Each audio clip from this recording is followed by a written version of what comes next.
Hi, I'm Pete DeQuincy, and we're going to be watching the fifth video, 5 of 6, in a series that provides tutorial support at training lifeguards to secure a passive victim onto a rescue tube in shallow water.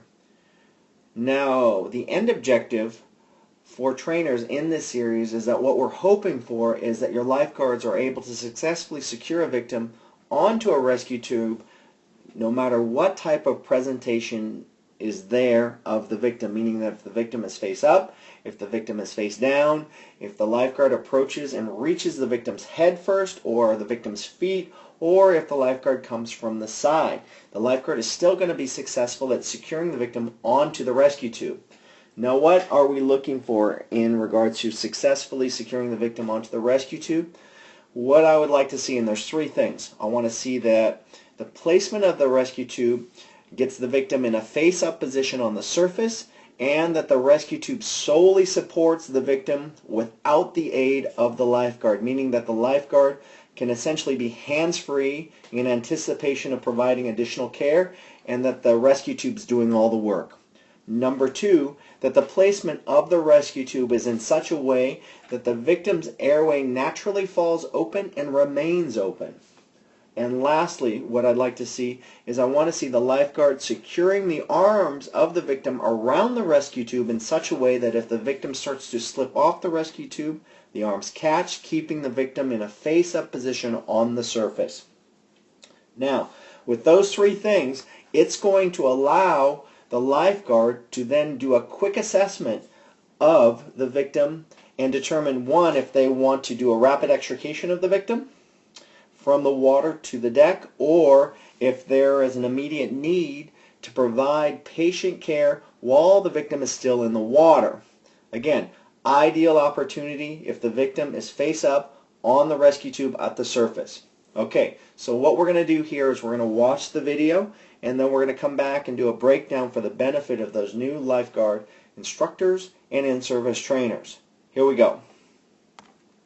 Go.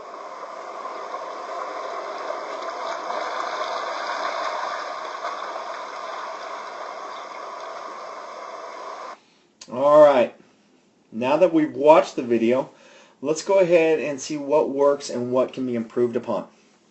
So, for this video, we are having the victims facing the rescuers, and they're in a face-down position.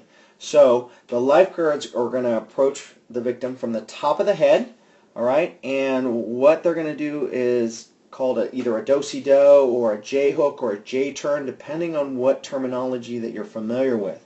Alright, victims on the surface, and what we're going to see here is the rescue tube right here is in one hand, while the rescuer then is taking their other hand, similar to that if they were like shaking hands. Okay, so we're seeing that.